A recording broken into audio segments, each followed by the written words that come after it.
In-game live here on SportsGrid on a Monday. I need a soccer game. You got to be kidding me.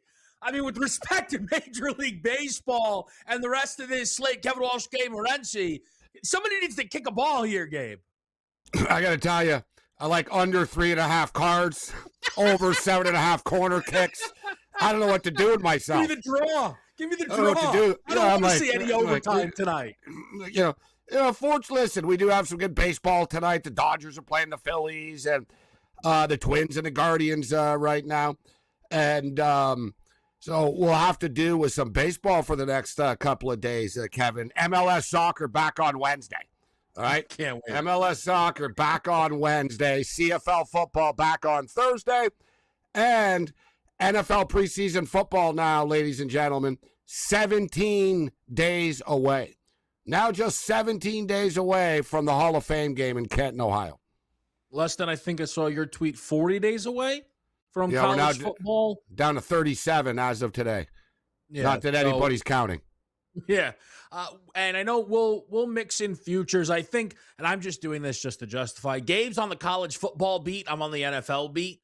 Just because I can tell Gabe's way out in front of the college stuff. So I'm like, all right, let me try and figure out the NFL, and then I'll get to the college, and we'll have time. But dude, my DM started to blow up. I said, yeah, I got 9 futures that I like. I got handicappers. I got people in the media like, oh yeah, what are your picks? I'm like, dude, they're not locked in yet. All right, I'm not putting my name on this. I'll get back to you. Like, you got it. Gabe, World Cup ends. It's July 20th, and you tweet out, I got 9 CFP futures. Small school. I almost sent you a message. Hey, let me just give you the list. I just want to scan it. Hey, listen, I was sort of in mourning last night after. I got to be honest. So and I will get to it. We'll get to the picks here, but like, almost feels like a post Super Bowl Sunday today. Like last night, It really sort of kicked in at about 1 a.m. It was like, yeah, wow, there really is. Like, there's no consolation game. There's no more Mbappe. There's no more like.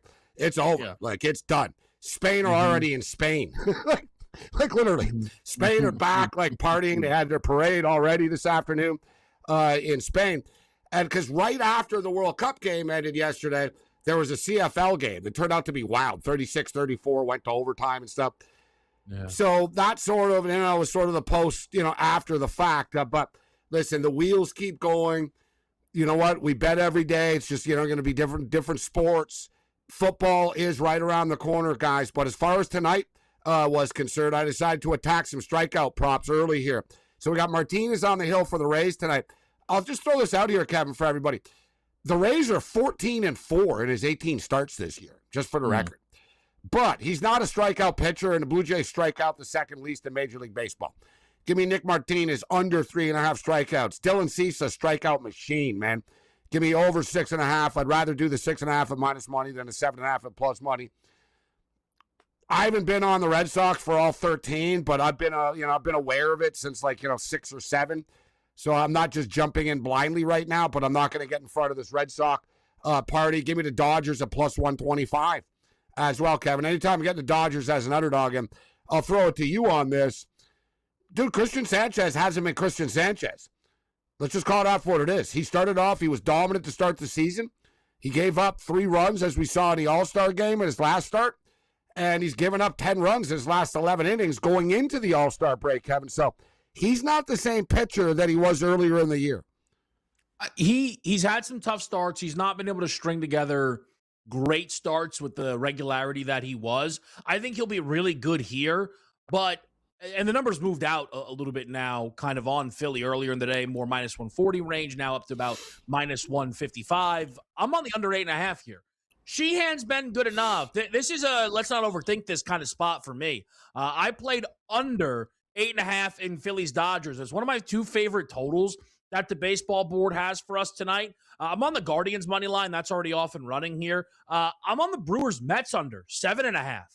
I'm backing the 2 here, Gabe. Again, why overthink this? With Mizorowski on the mound, I think Peralta will do his part. I think Freddie, who might get traded / will definitely get traded within the next, 10 days here or so, he's going to want to put a good start out there to get himself to, That's a good call, actually. Well, I like with the trade deadline coming, It's a good call by Kevin, especially with pitchers. Showcase starts, right? Showcase starts. They know they're getting traded, and they want to get traded to a good team. So they put together a great start, and they're like, yeah, you know what? Wouldn't be bad if the Dodgers needed an extra arm right now. Yeah. Right? You go out, you put together a good start, and you never know who's calling after, right? Exactly. That's my exact thought. So for me, along with the fact that he's been better, Mizorowski's there, so I feel pretty good about that spot as well. And then we've got some W. We'll get into that tonight here. There's a few interesting spots. I'll tell you, there's one game I'm not betting. The Yankees' price against Pittsburgh tonight, if that, like, I don't know if Cashman would care, but someone should show it to him. Like, hey, look at the price. You're hosting the Pittsburgh Pirates. Like, you're going to have to go make some serious moves here at the deadline. Yeah, I don't want to go Russo style. Mad Dog Russo. In my day, the Yankees were 300 favorites every game. You're right. Well, he's got a point. Yeah. Hey, listen, though, the Pirates are kind of sneaky, better than people realize, though. Yeah, I'll admit, I hear that. I'll put my hand up, kind of like they are 4 games over 500. They've, won 5 of the last 6 of the last 8? Yeah. Like this number is very, very telling, isn't it? Mm-hmm. Like, to me, this number is telling you take the Pittsburgh Pirates or you pass on this game. The sports books are like, they're begging you to take the Yankees. You can take the Yankees on their home field against the Pittsburgh Pirates. You got to be kidding me. This game's a pick 'em. Yeah. Like, I know the Yankees aren't the Dodgers, but if Emmett Sheehan had the ball at home against, Ashcraft, what's that number? It's not 225. It's certainly not minus 115 like it was, earlier today. Just to kind of give people an idea. The Dodgers here. Numbers are minus 115 if they're playing Chris Sale on the road. You know what I'm saying? Yeah. No, That's why tonight. I'm like, really? And I'm glad you realize it with Emmett. Emmett's a good pitcher, right? He's one of these dudes. That's the whole thing, Kevin. Like, when you're on the Dodgers and you're one of the other guys, people don't really realize, like, that you're good too. You know what I mean? Like Freddie Freeman hit a grand slam once. Okay, but, like, there's other guys on the team, right? There's other guys on the team besides Ohtani, like the bullpen guys and these starters. And Sheehan's one of these dudes that just – he shows up, he'll give up 2-3 runs, but he'll give you 5-6 innings. You know what I mean? Like, he gives them a chance to win. Like, nobody in the clubhouse is like, oh, damn, Emmett's pitching tonight. We better put, like, it's fine. You know what I mean? Like I said, nobody knows Wroblewski. I told you the story. The kid got hit by a car. He's in the All-Star game now. Right? One of those Rule 22 type of guys. Like, Dodgers don't do everything by money. Although, I just will bring this up for all you Dodger haters out there. You can't beat us on the field, so you might beat us in the courtroom. They're looking under the hood of the Dodger ownership group now. SEC filings, improper business dealings, which affects the Los Angeles Lakers as well, which you'd be concerned with if your boy LeBron no, like, exactly. Like, wasn't gone. Now. It's like, couldn't care your problem, not my problem. In fact, LeBron's cracking up. It. Yeah, LeBron's like, good. I hope GD Plus gets caught up in this somehow. So what's up with LeBron? Is he making a decision or what? I was expecting it either. We talked about it. We both called it. We said tomorrow. I called it last week. I said Tuesday morning. Yeah. Tuesday afternoon. Tuesday morning. That's what I'm thinking here. It's very funny though. Now, like, the reporters are. I can't tell if Shams and McMenamin saying there's no timetable is them basically saying I don't know what's going on, or if they're trying to tell people, hey, August. Because if it is August, even people like me are going to start to flip out. We'll be right back. We're live here on SportsGrid.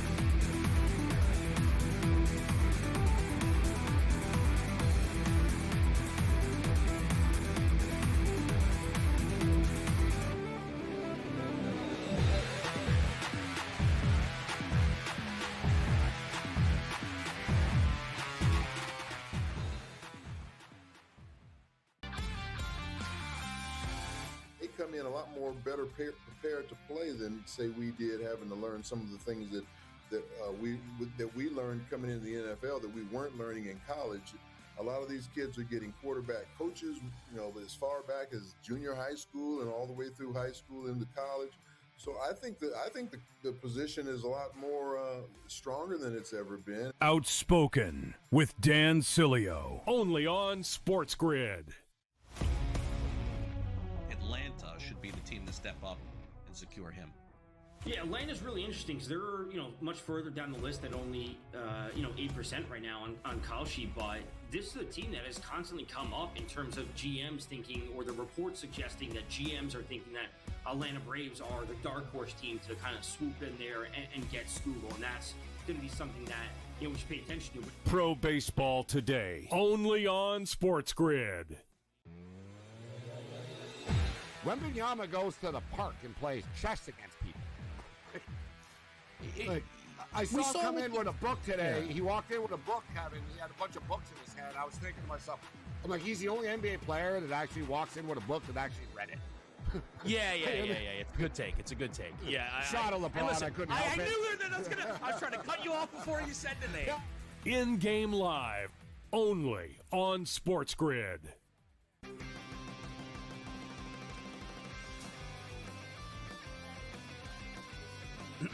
Class is in session.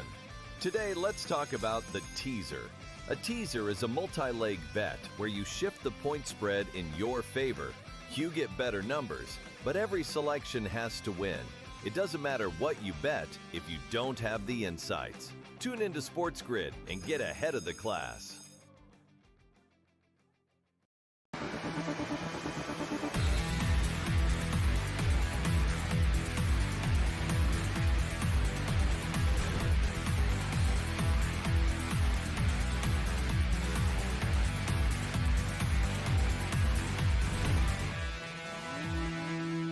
All right, we got a light show early in Cleveland. Guardians 3-2 up on Minnesota. Guardians scored 3 in the bottom of the first inning, but the Twins have grabbed 2 of these back here early on. And what was supposed to be a pitcher's duel. And it's always very fun when you get slates like this because there are a couple of games with these low totals and you take a chance. And sometimes one of them doesn't have it, and sometimes they both don't have it, and it just happens. And it's because we talk about this game, like all the aces are usually all like piled into one start, right? Like Joe Ryan, Sanchez, Zarowski, DeGrom. Like, you kind of see it, and this so far is a game that's got runs aplenty. And listen, full disclosure, I bet the under of this game. All right. Yeah. Thank you. I feel like Ryan Clark right now. Thank you very much, everybody. All right, maybe that's on me. That might be on me. Kevin's like Andrew Marchand breaking the news here. Like I'm like, great. It's 5 runs. I'm like, all right, that's good. All right. Trying to sidestep it. Yeah. But with that being stated, these aces, like you said, listen, we're getting into a time of the year right now where fatigue kicks in, but a lot of these guys, Kevin, didn't pitch before the All-Star break. Then we had the All-Star break, and now they're back out. Like, so when's the last? So Sanchez pitched at the All-Star game. He pitched an inning. Before that, you know what I mean? Like, everything is just kind of weird for a lot. Like, Joe Ryan was in the All-Star game. Good example. Mm-hmm. Good example. Seems like the WBC and All-Star games ruins people. Well, I'll tell you what. One of those. That's another story. Yeah. That's a whole nother. Can I ask you quickly, Gabe, about Ohtani? And I know this is dangerous because it's me, but he just got up here first at bat, struck out. I promise I'm not bagging on him because he struck out. But if you've noticed, his MVP price has dropped quite a bit. Now, it's still minus 800, but he's clearly not near 100%. I think we can all agree on that. Do you think they should consider giving him 2 weeks off? No. You think they're not because he's fine? Like, what do you think the situation with Ohtani? He's clearly not 100%. Like, they're messing around with his knee. He's done pitching. Like, the Cy Young stuff was fun while it lasted, but he's done pitching again. I'd like to see basically nothing matters to me besides the playoffs. Well, that's why I ask. Yeah, that's so why like I asked. really Shut him down for a little bit. But we saw, I mean, they tried to shut him down, and remember, it turned out to be one day. And then he came back with a home run. Like, it was like he doesn't want to be. So to me, I'm just thinking, you know what? Let's get this thing into September and force him to. That's like the way I look at it. Like I just basically, we get this into September when everything's sort of wrapped up and it's all good. And we tell them, like, basically, like, three days, Kevin. We can't shut them down for 2 weeks. I basically just tell them, listen, it's not negotiable. You're not even on the active roster this weekend. Like, you know what I mean? Like, you're not playing in any of these 3 games against the Angels this weekend. It's on September 23rd. Like, you're not. And we're going to rest up, go home. We know you like to sleep 18 hours a day. Go sleep 24 hours a day for a week or whatever. Like, you know what I mean? Wake up. But they have to sort of play it. But baseball's such a weird sport, Kevin. These guys are all locked in, man. It's like the less they play, they don't like it. No, it's so that's that's why you know? I wouldn't want to do it in September, because I don't want it to be so close to the postseason. I understand. Like, you have I'm to saying like respect mid-September. But let's be realistic. 11 and a half up. I know, but Like, let's be realistic. You Padres should might start be to give them. sellers. We should start to give them Sundays off and type of thing, like the old getaways. It's like, dude, you're not playing Wednesdays and Sundays anymore. Just point blank. Like, we'll just sort of tell them on the way. Yeah, you're not in the lineup. Sorry. Yeah. You know what I mean? Like, yeah, it's all about the big picture. It's all about the big picture. But as far as the MVP is concerned, is there a guy that you're like, yeah, okay, this is the guy then? Like, if this guy keeps doing what he's doing, I want a piece of him.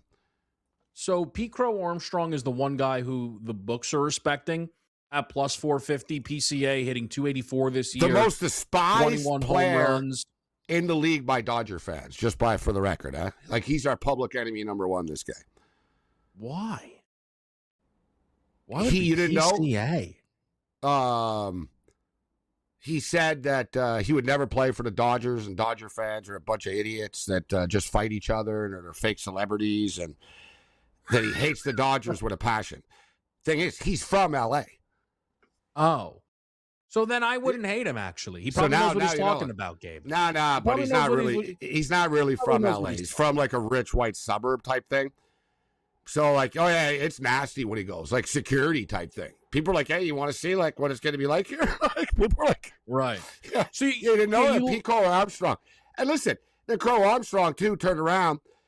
And don't forget, the media votes on this. Remember, he called the girl, like, I'm not going to repeat it, but, like, he told her to shut the F up and, like, suck this. And, like, he went off.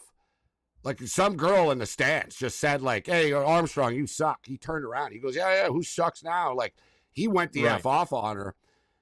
I don't know how he didn't get suspended for that. Like, I don't know how. He apologized, and the Cubs did the old, it doesn't reflect our organization thing.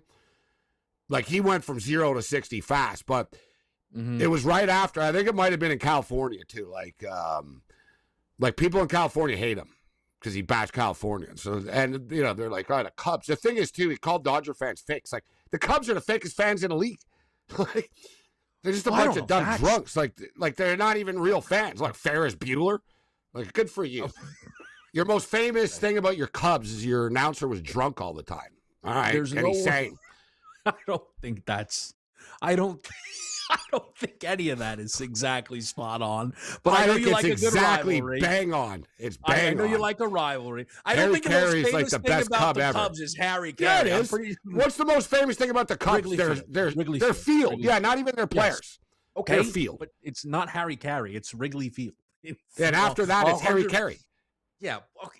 Well, I don't know. It's probably the. Where's Sam right now? Where's one of our producers? He knows baseball. He's supposed to be checking in, going, Morency's right. Here's the problem. The second he goes, I don't think you're right, Gabe. You go, what does he know? He's like 10 years old. He's a national fan. Yeah. He doesn't know anything about baseball. I'll just say this: the one thing that's stunning, and voters care about this. Cubs are playing good baseball, though. But just quickly, Gabe. Kyle Schwarber has 33 home runs and is not in the top 10 in offensive wins above replacement. That's a little surprising, but that's what the numbers are. Not home runs all that mattered, though.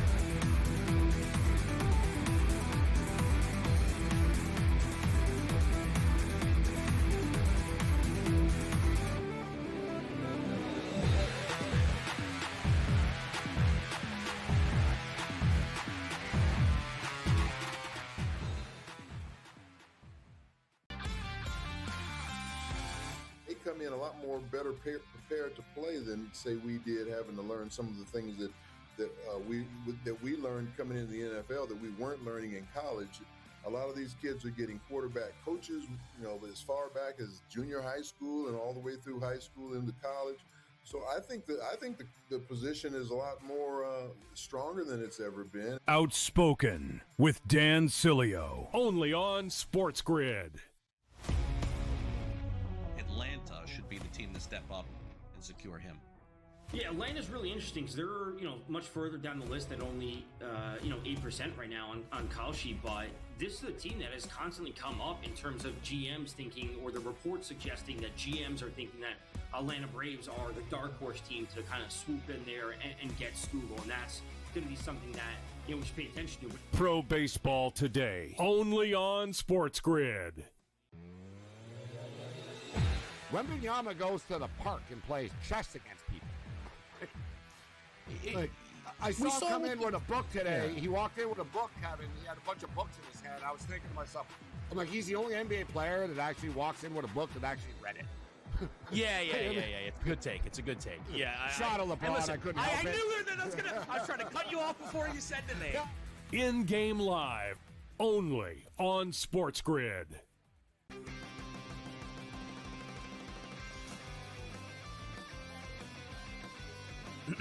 Class is in session. Today, let's talk about the teaser.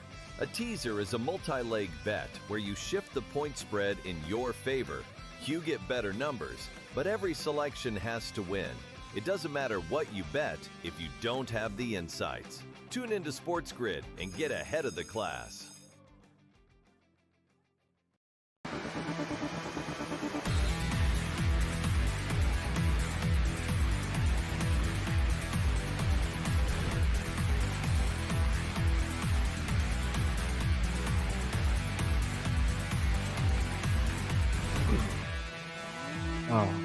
All right, guys, we're back with you right here, right now. I will not let you guys know it is 6-2 in the bottom of the second inning of Guardians Twins. I will Well, at least not. it's over for me. It's over quickly.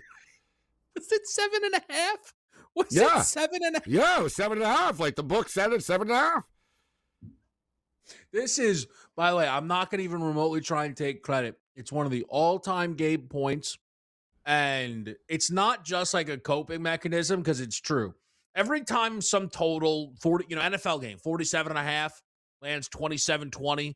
Oh, Vegas, how'd they know? What about Vegas here? Huh? Yeah. Like, exactly. people are going to take shots at Gabe for a bad pick. What a terrible number they set. What about Look at Vegas? 15-1 in the baseball game the other day. That is a pick'em. The odds makers don't really always know, guys, right? Like, but the thing is, to me, that's why, like, I don't, I'm a big baseball fan, but I sort of get to the time of the year where I'm like, dude, just get to the playoffs, all right? Like, I'm not quite there yet. I understand. I said the other day, everything's over already. Like, I look at the lens of a Dodger, like, yeah, like, whatever, dude. Like, let's just get to October, all right?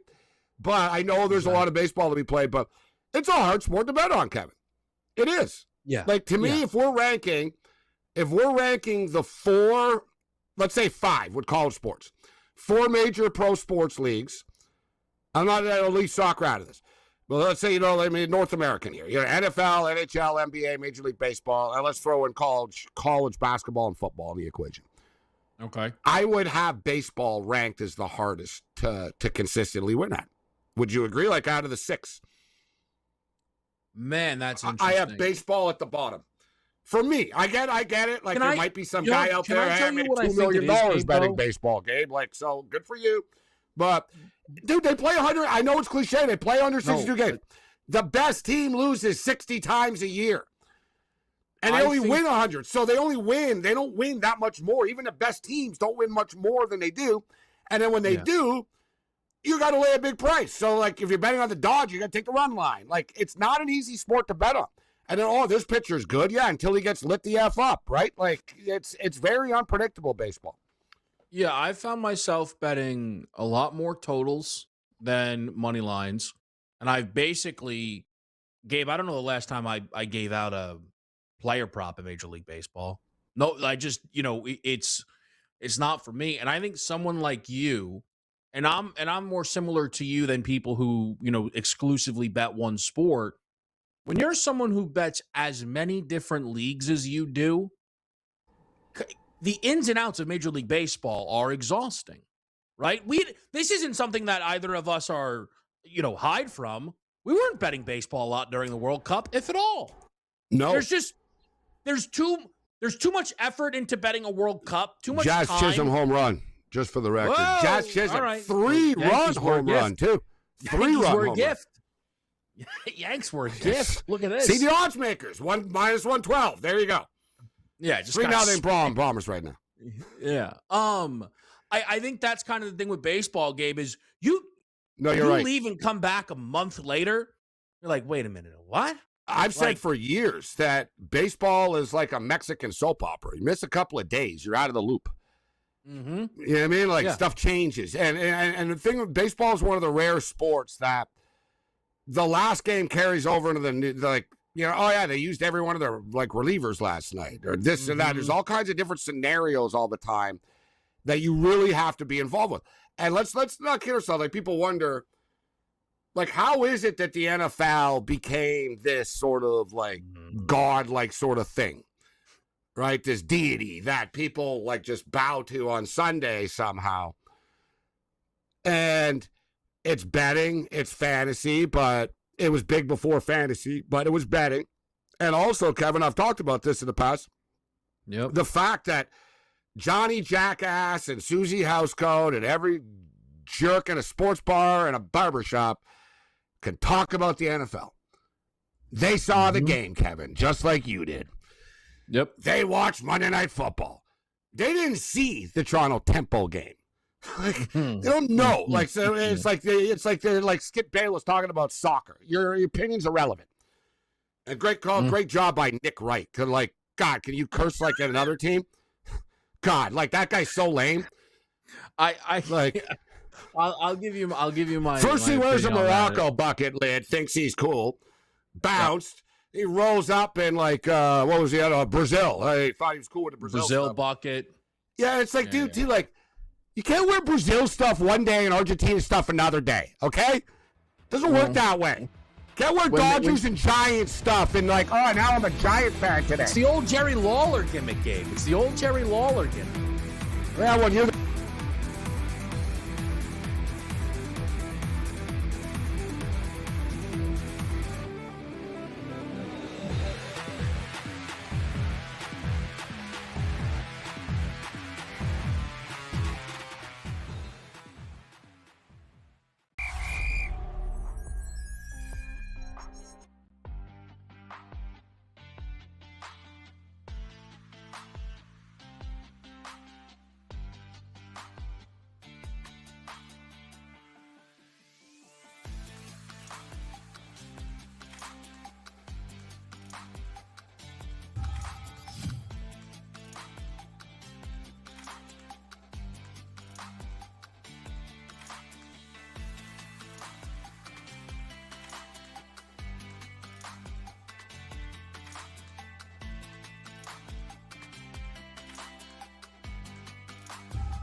All right, back here on SportsGrid. It is in-game lives. Kevin Walsh, it's Gabriel Morency. It's our guy SPJ, man. SPJ, it's been too long. I honestly think the last time we talked, you were out at the Super Bowl right before the Pats got their heads beat in by the Seattle Seahawks. But we're back to talk a little WNBA. Pretty good slate for us here tonight. I want to start off with Vegas and Toronto. It's a game I know Gabe's going to be involved with here. Double-digit spread for the Aces. How do you look to bet this game? Hello, gentlemen. Good to see you. And yes, I had to deal with Kaufman being a very sad boy after the Super Bowl, but that's okay. Glad to be back with you guys today. Yeah, Gabe was just asking me before we got started, which Marina Mabrey are we going to see north of the border today? That's going to be huge for this Toronto Tempo team. They've been fun to watch this year. Obviously, Mabrey. Brittany Sykes being on the shelf has been hard for this team as she brings a lot of veteran leadership and obviously scoring as well. But guys, I'm going straight to the other side. I'm going to the Aces here. I'm not taking a stab at the spread here. I'm looking more at the MVP. I'm looking at Asia Wilson. I love her PR line here. The Toronto Tempo are one of the worst defensive teams, and they get gashed down low. They have allowed 5 straight power forwards to go bananas against them. And, oh, by the way, tonight they're facing, the best one in the entire WNBA tonight in Asia Wilson. So I think the PR line is a really good spot. It's a little bit elevated in comparison to what it has been over the last couple of weeks, but I think that that's for a reason, like I said, with this Tempo team playing defense. Hopefully Marina Mabrey does have a good game. I did look at her props as well to keep this within the number so it doesn't turn into a crazy blowout, but the total is set appropriately. It's high, and we should see kind of a back and forth affair tonight. So it should be fun north of the border to start things off. I'm looking at Asia Wilson in this game, guys, too. I mean, obviously she's the best player in the WNBA, maybe the best player ever in the WNBA, but averaging 25 and 10, nearly 11 rebounds a game. Listen, the Tempo, they were having a nice year, the Tempo, but, you lose Sykes. You lose Kiki Rice as well, who was playing really good basketball as a rookie. And the injuries, Sabali, you could go on and on. I mean, it's a patchwork roster that they have on a nightly basis. And, Kevin, they're a terrible defensive team. We saw it. We talk about it. They can't rebound. That's like their big problem. So I'm going with Asia Wilson. It's 10.5, but I'd rather just do the 9.5 to get to 10 at like minus 145. So I'm going to play Asia Wilson to get to 10 or more rebounds. And as far as Mabrey is concerned, I don't know. Like, you know what I mean? She scores 30 one night, she scores 6 another night. Like, she's very all over the place. With that being stated, is this a deep ball? No, ground rule double. But with that being stated, guys, I think Mabrey is the look tonight for 3-point shots. I'm going to go over 2.5 3-point shots for Marina Mabrey, Kevin. Yeah, SPJ, I want to take that, though, right into a game between Dallas and New York that's a little odd for the schedule. It got canceled due to some flight issues, so it's actually a back-to-back for Dallas, which is why I think we're getting the number we're getting. But, man, it does look a little weird on the surface. I know the Liberty are talented. They're also 13 and 12. Like, at some point, the record is the record. They've lost 4 in a row. No Paige Beckers, of course. Getting involved with this game here tonight between the Liberty and the Wings?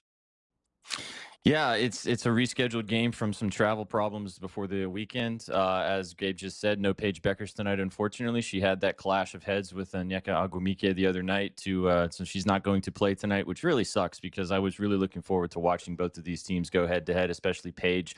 And, gents, I actually have a little sprinkle on Paige to win MVP this year. I don't think it's going to happen with how good Asia's been, but she's been just as good as in Beckers. She's been awesome for this Wings team with the rise of what they've been able to do in Dallas. So it's going to fall tonight with no Beckers on, what can Jessica Shepard do? And I don't know. I like the 4.5. Maybe with the wing side of things, it's actually moved down from 5.5 to 4.5. So maybe you can buy the bad news of the star player not playing, that whole narrative. But I'm actually going to the other side, another GOAT here in the WNBA. I'm taking Breanna Stewart. I really like her PRA line. I just feel like that as I was just saying with the Tempo, if you want to attack this Wings defense, you're going to have to do it in the paint. Jessica Shepard has been fantastic scoring and rebounding, but she's also been really susceptible to getting beat down low. And lo and behold, who comes in tonight? One of the best power forwards, like I just talked about with Asia, coming in on Breanna Stewart. So she had a good game against the Wings earlier this season. Hopefully this game could have a playoff atmosphere feel to it, even though it's a rescheduled situation. But I really like Stewie to get busy tonight. Wings have been playing well. Yeah, it's really too bad that Paige is out, but it's just going to be a game or so. They're saying that everything is fine. I like Arike, guys, in that one, over 16.5 points. What you look at the big number here. What are you looking at in the Minnesota-Seattle game? 9.5 on the road, so it's pretty pricey. So I weirdly enough, I have a little bit of like a love of this Seattle Storm team. If you look at them on paper, their record kind of sucks and they just don't really have a lot of splash, right? But if you look at their roster and if you watch some of these games, they have a really talented young group of ladies who are really playing some good ball right now. And they're a tough out for a lot of teams. You're also getting the narrative of the two stud buds going head to head tonight, and Courtney Williams and Natisha Heidemann. It's also All-Star week in the WNBA, as the All-Star game is this weekend. The stud buds came out and said that they're going to do another 72-hour viral stream like they did last year. One of those halves is Natisha Heidemann on the Seattle side. So I think that she's going to come out with a little extra oomph against her former team tonight. I think that I like the Seattle Storm side of things too. The 9.5-point spread feels a little fat. Now, this team, again, they are young, they're aggressive, they like Flo J. Johnson's a dog, Awa Fam's a dog, Natisha Heidemann's obviously a dog, Dominic Malonga. Like, they have really good players, but they're still really young. So they have inconsistencies on this roster, and the Lynx are one of the best teams in the entire dub. So I wouldn't be surprised if they don't cover, but don't be surprised if we look up if Seattle maybe keeps this game close. And I like Heidemann to continue the stud bud side of things and have a good night in the scoring and the rebounding department. I really agree with the idea the Storm keep this thing closed. The Lynx haven't won a game by double digits since June 17th. 10 straight games with wins and losses mixed in. The Storm are much better at home. That the W, with the way their schedule is, you get teams who go 5 straight on the road. Like, it's long gaps in between home games. So the Storm are much better at home. I think you're getting a good number. I didn't get to mention it, but I just will quickly. I do like that Liberty team total. Kind of remove Dallas, especially with Paige out. The last game here, then, this looks, Gabe, it looks like it's a different league when you look at the total compared to these other games that we're talking about here tonight. Valkyries Mystics, 147.5 now. Now, I'll tell people earlier today, I bet a 145. And a half, but I mean, it's a remarkable outlier here, SPJ, compared to the other games on our card tonight. Yeah, I've been joking that this is like an NBA game sitting at like 180.5 point total. Like, this is a very low total, but it's sitting there for a reason. The Valkyries are one of the best defensive teams in the entire league, and the Mystics are playing really good defense right now too. So this is going to be kind of the grinded out, rebound masterclass, defensive edge type of game. They just played each other as well, so you're getting the back-to-back situation. You just talked about the scheduling aspects. I have a couple of words I could say to Kathy Engelbert about those conversations, but this is a weird scheduling spot as well for both of these teams. The Washington Mystics actually stayed in Golden State to kind of have the back-to-back feel, so they didn't have to travel in this situation. I went to another player prop in this one. I kind of lean maybe with the Mystics to cover once again, but I didn't get there. It's always hard on these back-to-backs to know if the big number is going to get covered once again. I really like Shakira. Shakira got her hips busy in the World Cup halftime show, and I think she's going to do it once again tonight. Shakira Austin over 22.5 points in rebounds. She had 16 boards, gentlemen, in the last game. And the Valkyries are great defensively, but they do get beat on the glass. They're one of the worst rebounding teams, especially down low. And like I mentioned, with the defensive number, with this being a lower total, there's going to be a lot of missed shots, a lot of opportunities for boards. Kiki Iriafen the other night kind of burned me. She's been great down low. I like to call them the Washington monuments between Iriafen and Austin. But I'm going with Shakira tonight. And like I said, after the World Cup halftime show, we're going to see those hips get busy once again in Washington tonight. Quickly, SPJ, before we let you go, about 20 or so seconds here, sure. Do you have a prediction where LeBron ends up? I love that you gave me like 10 seconds to answer this. Give me Miami. I think that he's going to go back and play in Miami. I've always been an SPJ guy. I've always been an SPJ. It's on the record. It's been on the record. Gabe's trying to ruin my LeBron fandom. He wants him to go to Golden State. Outrageous. Thanks, SPJ.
All right, guys, live here on SportsGrid. We've got baseball off and running. We're a little bit away from the W. I actually want to take a minute here to just talk a little World Cup, some takeaways from the tournament, things that'll kind of resonate with us. And I want to start with this. It's one of my biggest takeaways of this entire thing, which is I really do believe that betting on soccer is here to stay. I am not saying that it's not heavily bet on, obviously, but I'm talking about kind of in, call it the American ecosphere, whatever it might be. I think you're going to see a big uptick in betting on these MLS games, a big uptick when the Premier League starts. I think you're going to see people firing off 7 a.m. cards. And Gabe, I think when the Champions League rolls around, people are going to be firing away as well. I agree with you. I think, unfortunately, and I say this as an MLS supporter, even though the commissioner is basically, I don't know, it's kind of a competition. Who's the most useless commissioner in sports between him and the WNBA's commissioner. But, you know, I think the MLS is going to get a pop in stadiums, I think. I don't think the casuals are going to start to, like, they'll watch one game and go, oh, this game sucked, right? The first game back or whatnot. But with that being stated, like Vancouver are playing LAFC next Saturday in their return, Kevin. I think they're up to 35,000 now already. Yeah. You know what I'm saying? You're going to get a little something. There's going to be a pop. There's going to be attention. Like, if people, oh, I didn't realize that's the guy in the World Cup, right? And, like, to put in context, I posted this earlier today, Kevin. They had a rankings of the World Cup minutes played by league, and World Cup was in the World Cup, and it was 6 MLS. So over like 2,500 minutes played of their players. It's going to make their players better, right? You're playing at the highest level. Now they come back to MLS. See, MLS sort of like has a lot of good things going for them, but I think you're bang on in that I think that the most popular player, the player that got the biggest bump, two people that got the biggest bump in America, in the United States of America, Zlatan and Erling Haaland. Neither of which have anything to do with MLS. You know what I mean? Like, Erling Haaland, bro, is like super popular now. Like, and what a shock that Americans fell for the big, tall, white, blonde guy, right? Not, you know what I mean, the little French kid that scored the most goals, right? But I'm just saying. So Erling Haaland, he's marketable. I get it. To casuals and stuff, right? He's a nice guy, too. He's funny. He's a nice guy. He's doing the YouTube. He's tweeting out photos at clubs. Like, like he's personable. He's doing like influencer stuff, right? They actually, but you know what I mean, though. In France, he's like, we're gonna get smoked. Like, but I think you're bang on. I think if there was anyone that came out of this that was like really smiling, was the NBC Peacock executives. Yeah, they're going, man, this EPL stuff's gonna crush it now. Like, everyone's gonna want to watch this. They don't want to watch like MLS. There's a few guys, right? Like, that's why we brought it up earlier, Kevin. I threw it to you. Like, if I'm Pulisic, I don't really I wouldn't shut that down. I'd be like, right, dude, you want to be second tier in Europe, or you want to get mocked and like no one likes you there. Like, couple of bad, it's just, dude, like, you could be the face of MLS, right? As in Messi's the face of it, and works out pretty well from him. From a marketing perspective, like, but you'd have to be good, and it's almost scary, Kevin. Like, it's almost like Johnny Manziel. Johnny Manziel went to the Montreal Alouettes in the CFL, Kevin. He threw 6 interceptions in like 3 games in a row, and he got cut after 3 weeks. Like, imagine if Pulisic came to MLS and he didn't dominate. He would, but you, right? I think he would be good. You think he would be good, right? I do believe, yes, MLS. I do. Yeah. I do. But I'm saying MLS, for MLS, Kevin, I'm just going to say, though, for MLS to take this to the next level, it can't just be Messi. Like, Messi's been here already. Like, we know Messi's there. And now you said, oh, I want to go see Messi. But we need people to go want to say, no, I want to go see the Chicago Fire now. Right? It can't just be, I want to go see Messi. You know what I mean? And it'd be nice, and I'm sure you would agree with this. Like, it's got to be one, Kevin. Who can they spin off the World Cup to come to America now? Mo Salah seems to be the guy, doesn't he? They missed it, though. They missed it. I think he's going to Turkey. And he got transferred to Turkey. They're going to get Vizinha, which is not. Yeah. It's a little gimmicky because that's good for TMZ and social media, but that's not substantial. I do. He'll sell a few tickets, though, Kevin. Can I say to your Pulisic point? in that I know Harry Kane is obviously, plays for Bayern, but Harry Kane was in the Premier League forever, right? Yamal's going to play in La Liga his whole career. My point is, if you're the U.S., you're like, okay, you know what? Let me watch Flo Balogun. Wait, what? He plays for Monaco? Like, let me watch Weston McKennie. Oh, yeah, well, that's what? it. He Step plays up and for offer him Juventus? money then and say, listen, we're going to give you $12 million, $15 million. Yeah. We're going to make you the face of our team. Like, I completely agree. You have to be able to get some of your own guys. That's other my than point. Tim Ream. I agree with you. I think it's a great point. Yeah. I think it's a great point. It inspires people, but not in the same way that Pulisic could, right? Pulisic is the dream. Yeah, like you get an American guy in MLS lighting it up, inspiring players to say, I can do that. I don't. Right? Now I'm going to be in MLS league. like he is. Yeah. That's what I'm saying. He would be better for the league than Salah, don't you think? Salah's a much better player. Yes. But for Mo the Salah, popularity... Mo Salah sells tickets when they go to different cities and stuff, but it doesn't... If you want to inspire people, Kevin, and move the needle, you know what I mean? You really want to move the MLS needle, I fear it won't be moved. It won't be moved. Like, people are going to talk a big game and whatever, going to be on NFL when it starts and stuff. So you need locals, you need that American sort of flair, and it ain't happening. But like Kevin said, the EPL is going to just murder it. Like now, their ratings are going to go way up because people are going to want to see Erling Haaland. Champions League, you're right. A good example is a guy like Kirk Herbstreit, right? Kirk Herbstreit, who I loved how his openness to things, in which he basically said, I was never a soccer guy. I always thought it was soft and dumb, and he goes, I watched the World Cup, and he goes, I can't get enough. He basically said, Kevin, he's spending 24 hours a day online reading about players and leagues and teams. And he's asking people, what time, when does this start? And what about that league? And I know. What about this player? And he goes, I'm hooked. He's like, put it in my veins. I'm hooked right now. And he goes, I love watching the best of the best. And everyone told him, watch EPL. It's real. I'm telling you, it is real.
We're live here on SportsGrid. Kevin Walsh, Gabriel Morency. We're following the baseball. W's about to get underway. We're kind of giving you our, the final, World Cup of it all too. Well, I think we'll have to be at 8 o'clock. I want to get to those rankings, Kevin, a bit. Remember, I sent you the rankings a little bit. Mm-hmm. FIFA ranked each player. So, basically by data, by play, by this and that, and it was the player rankings.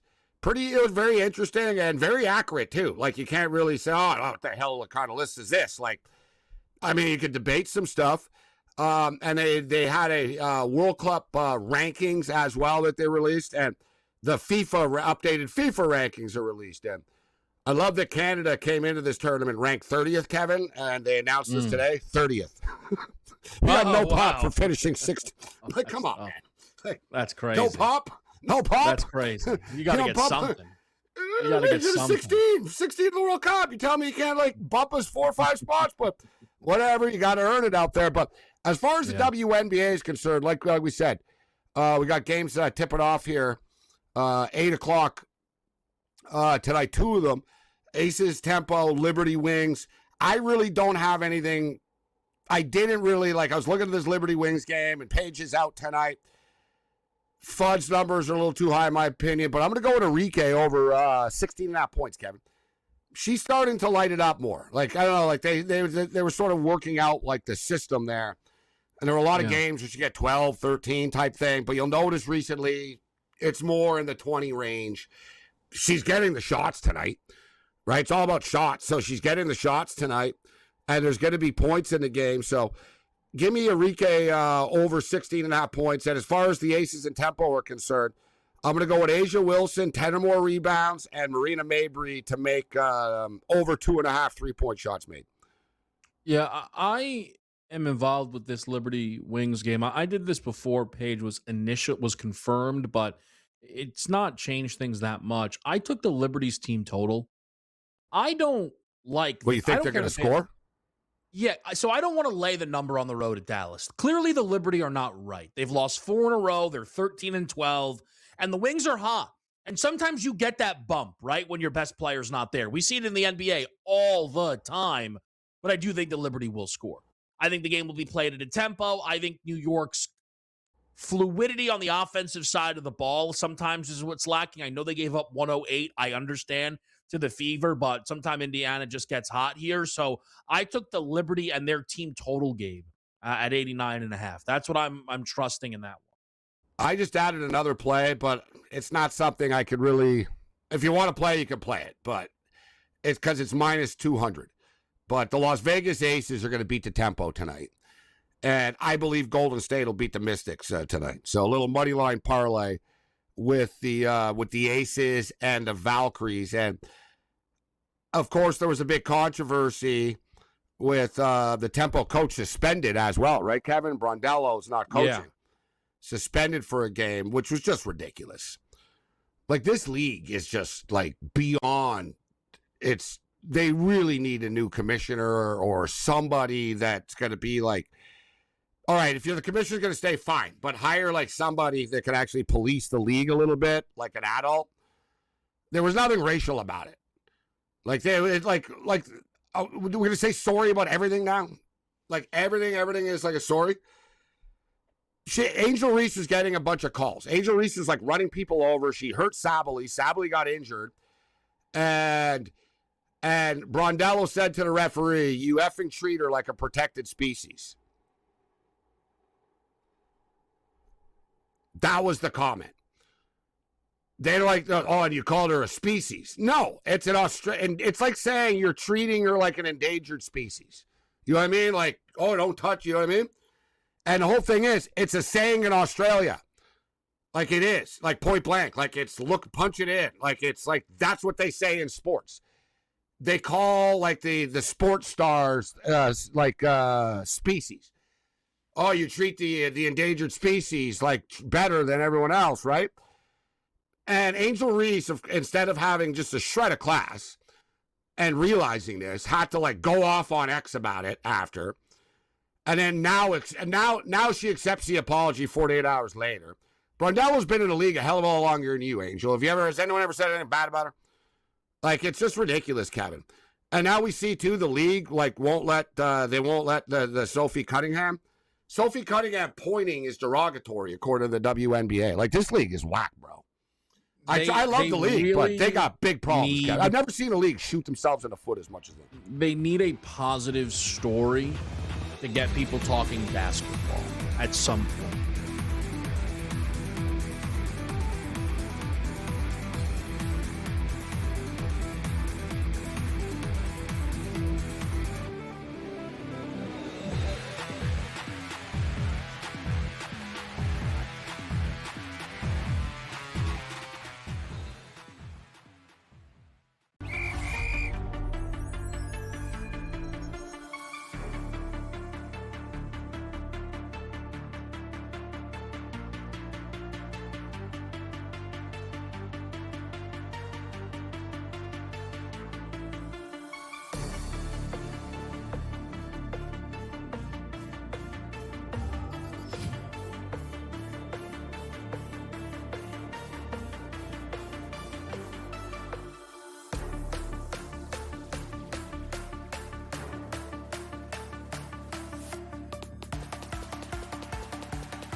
Web jam out in Philly. Chris Sanchez getting some help here from the defense and the offense. Kevin Walsh and Gabriel Morency with you all on In-Game Live, following the baseball board primarily.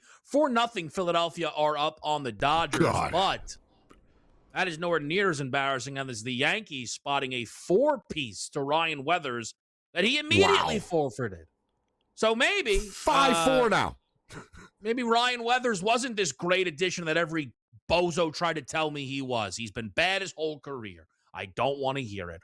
So the Yankees are losing to the Pirates. Guardians still pouring it on Minnesota. That's 8-2. Brew Crew tacked 2-1 in the first against the Mets. Stop. Tampa's up 2-0 on Toronto. There's no way that's good for you. No. You know what? That's the only thing that's going well. So far, I bet the under of the Guardians game. We've already lost that. I miss soccer already. So we've already lost the under of our first bet of the night. I'm on the Dodgers. Didn't go crazy with it. Plus 125. They're losing 4-0. So I'm looking at a nice 0-2 so far here. But we told you, Nick Martinez under 3.5 strikeouts for Tampa. And yes, Kevin is right. It's 2-0 for the Tampa Bay Rays at the bottom of the fourth inning. But Martinez doesn't have a single strikeout. Not a strikeout pitcher, and the Blue Jays don't strike out. And we bet Dylan Cease over 6.5 strikeouts. And Dylan Cease has 5 strikeouts right now through 4 innings, 60 pitches thrown. So he's got more innings coming. And the best team in baseball are winning again, a.k.a. the Boston Red Sox. This is insane. 3-1 Boston up on Baltimore. Team, huh? They got scored on again in the first inning, by the way. That's the thing, huh? You and I remember we were doing a game the other day. They were down 3-0 or whatever. Game. We're like, all right, yeah, there it is. Like, no, they came back. No, they came back. Yeah, it's remarkable. It's constant with this team. It's very impressive. And, you know, we haven't talked a lot of who's going to win the American League is the way I'll put it, because I know everybody still feels as if the World Series and maybe even the National League is a bit of a formality here. But, man, if you're going to put a team like Boston in momentum, like the pitching staff's turned around a little bit, hey, buyers at the deadline, it's a dangerous group, in my opinion here. The only thing is, have they peaked too early? Right? It's impossible to sustain this. So once the bubble is burst, do they play 500 baseball again after? Do they play 600 baseball after? You know what I mean? Like, they got to, you try to win as much as you can, but they played themselves right back into this thing. It's amazing. Like, you win a bunch of games, but to put in context, look at the run that they've gone on, guys. 13 in a row, Kevin, and they're only up by 1 game in the wild card right now. Oh, it's a how about Baltimore, Gabe? They've won 7 in a row, and they can't gain ground because of freaking Boston. When are you going to call it on the Toronto season? I just read my mind. I was going to say at some point, got to say this team just doesn't have it, huh? Like, because, you can look at last week, and listen, I'm not a Blue Jays fan. I'm a Blue Jays observer. I see them all the time, but, like, I don't lose sleep over the Blue Jays. You know what I'm saying? Like, losing. Yeah. But I know the team well, and I've seen this script from them before, where for years, every time you think they're done, where it's like this team is just like going nowhere, it's just not happening, they somehow have found a way and gotten hot. Yet, dude, it's August soon, right? We're getting close to August here now, and we're basically 10 days away. It's getting real, and the fact of the matter is, Kevin, like, you can look and say, yeah, you know what, we're only 4.5 games out, but you are what your record says you are. You're 7 games under 500, man. You're 46-53. You're not a good team. And I guess the debate is, as crazy as it sounds, will we have a team with a losing record in the playoffs in the American League? Or will, like, 500 get you in? Like 1 or 2 games over 500? I think my read, Gabe, is this Boston run tells me you're going to have to get above 500. Like, there's just going to end up being enough wins out there. I'll say that, too. 4 games over 500, 3 games over type thing. Yep. 84 wins type thing gets you there. But we are in this I don't know, though, Kevin. Spot. Like, who's good, though, in the American League? Like, in the playoffs, like, who can you say, they'd match up well with the Dodgers? Seattle, like, I don't buy in. I have a hard time buying into Seattle and their offense. Gabe, I'm just going to. But to your point, you might be right with Boston. They are dangerous. I want to use just very quickly. Okay, the Dodgers are on FanDuel plus 175 to win the World Series. The next closest team in the National League is 10-1. So that is an 825 gap. Yeah, but that's insane. Because the National League is actually tough. No. The Dodgers could lose to the Braves. They could lose to the Phillies. You know what I mean? It shows you, Gabe, how good they think the Dodgers are. I'm bringing it up for this reason. The Yankees are 5-1. The next closest team is a Mariners group at 12-1. It's a 700 gap. By the way, if the season ended today, Seattle aren't in the playoffs. That's how bad the American League is. You and I have talked about this all season. It's a buyer's market, though, Kevin. It's a buyer's market for the American League with those prices that you just talked about. Yeah. If you can pick the right one. Like, I don't know who, like, it's still we're not there yet, but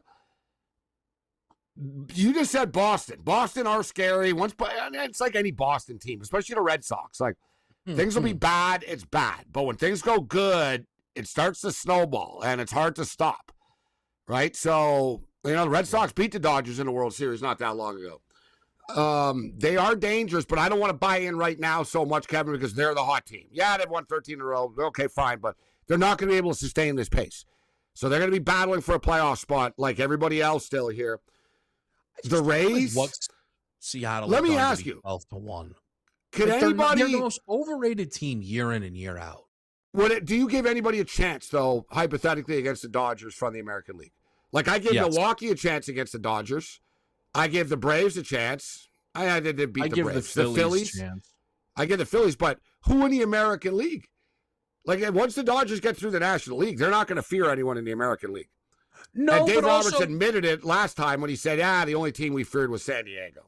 But you know how they were a huge favorite against Toronto and got pushed, right? At the end Damn of the right day, they got pushed. Damn right they got pushed. My point, Gabe, is just that's remember why the that American League is so tempting. when we shut the league down because of the Dodgers, supposedly, when they barely won by an inch. Well, listen, maybe you guys should have lost instead of trying to ruin baseball. Blame Dave Roberts being greedy. Should have lost the series. It is what Blue it Jays is. got screwed too. That ball got stuck in the wall, and Buddy put his arm up. That was the But Dean. this is the point that I've made, where the Yankees have no excuse to not be all in. There was an update today. Stanton is far away. Also, relying on Stanton's ridiculous, but he's far away. I haven't heard an Aaron Judge update. Like, he's they weeks should away be too. huge I heard Judge buys. like maybe September now. That's just for the record. But let me Remember ask you, the Kevin. moment you and I thought his career would be over? Like, it's been a weird one for Judge. I feel bad for him. I do like Aaron. How insanely enraged will Yankee Nation be if the rumors are true and the Tampa Bay Rays are the ones that are the most aggressive right now as far as Scooble is concerned? The Rays have prospects, guys. They've never shown the money before, but they have money because they never spent money. And they have a new stadium coming. There's a difference, a new Rays now a little bit here. That's just the word. I don't know if they pull it off. But if I was a Yankee fan, like if I'm a Dodgers, I'm like, yeah, whatever, dude. Like, we can't get everybody. But if I'm a Yankee fan, you just mentioned it, the American League is as weak as it is, and Scooble's out there, and it's the Rays that do it. But Yankees, the pitching's not really the issue. That's the problem. It's one of those, That's you know what I'm saying? You know? Like, for the Yankees, that move doesn't even make sense. So I know. But who's the magic bat to save your ass? Juan Soto. Bring him back.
All right, guys, live here, off and running. We're mixing in, a little baseball futures, some questions just about the deadline here and what's to come. Like, if Tampa Bay does go and get Tariq Skubal, it's hard to argue betting some of their futures, right? It's not like that team hasn't made a World Series. They've been in the mix before. You can't we dismiss expect them to be in the playoffs. They're one of these franchises. They're great every year. And people sort of look at them as like, that poor team. And then they lose their players all the time. But like Kevin said, wasn't that long ago. They've been to a World Series before. They've just been unable to finish this thing off. And they're a dangerous team. I mean, people just don't give them credit ever, Kevin, right? It's one of these teams people do not take as seriously as they should, including myself. I do like the Rays are one of these teams. I either bet on them or I don't bet against them. I respect them, Kevin. Like, I fear them a little bit. I'm like, I'm not going to bet against the Rays. Like, why? Like, it's one of those. If Tampa showed up in the World Series against the Dodgers, there'd be like, this is going to be like last year. You'd be like, this is going to be like last year. They're good. No, yeah, I'd rather face the Yankees, to be honest. Exactly. And I don't think that's insulting at all. Or like the Texas Rangers, or like one of your little power teams. Yeah. You know who Tampa are? They're Morocco. I had to go to a World Cup reference. Like, they're just good at everything, and they don't get credit for it. And it's like, oh, you don't want to play these guys. Like, you trust me, you don't want to play them. And Tampa are that team, so you just almost sold me on this. Like, between Tampa and Boston and the Yankees, and I don't know if it's fair that we just dismiss Cleveland and Minnesota and that division and stuff. Like, but I do. I don't care. Like, they're not winning the World Series. And then the West, you know what I mean? No. So I did this. I think you're onto year. something. I think we're both onto something. The Red Sox and the Rays are the teams, like, I guess, but I think the Red Sox are peaking too early. Here's what I did last year, Gabe, and I nearly got there. I bet you talked about betting the National League to win the World Series. I bet the AL East to win the World Series. I cannot tell you the number I had. I don't remember it, but the point was, I was the Yankees, Red Sox. You thought the Orioles would be in play, maybe? No, last year I had the Jays, so I got to the World Series. And the Blue Jays. That's what I'm saying. So, like, I was in the World Series, and I didn't see this Blue Jays collapse coming, Kevin. Like, I didn't think, you know what I mean? I could see, like, I didn't think the hangover. I thought they would keep it going. I thought they could keep it going. I was wrong. I thought they had positive momentum, right? Like, Bichette leaving didn't feel like a sign of, it felt like it was more bad news for Bo than Toronto. And I'm not saying that's why they're losing, but to your point of just the vibe around the team was good. But you know what? We should have known when 2 weeks into the season, Patrick Corbin had started multiple games for them. Like, they were very injured to start the season. Like, it was alarming. And again, Vlad Jr.'s just also not had the season. I was going to say, Vlad Vlad make the All-Star game? Vlad he did. He just hasn't gotten going. He just hasn't gotten going yet. There's still time for him, but there's other teams, and they've got so many teams in front of them. It's 2-1 right now for Tampa. That's another thing, too. It's not like the Blue Jays are getting blown out every game or something. They just don't win, Kevin. You know what I mean? It's like, that's a real thing. They play 3 games, and it's like, yeah, we only won one of them in the series, and we lost 3-2, we lost 2-1, and we won 4-1. Like, it's not like, this is a disaster. We're losing 15-1 every day, but they're not winning. Like, they don't win these close games. No, if you look at their run differential, right, and the teams around them, gosh, now I'm sad about my Tigers bets all over again. Even the Tigers suddenly got hot, right? Quietly, like during the World Cup, Kevin. The Tigers have been winning baseball games, even though they want to blow it up. Yeah, but they're plus 31 somehow. They're 7 under. The problem with Detroit is they thought they lost Skubal for the year, and then they thought they were going to lose him for nothing in the offseason, and they've basically been given a second shot at life. Not to win, but to trade him. And because everyone now knows he's not leaving. And I think we can tie this a little bit to the World Baseball Classic. I don't think Skubal's the type of guy who, he's not going to give Detroit some discount.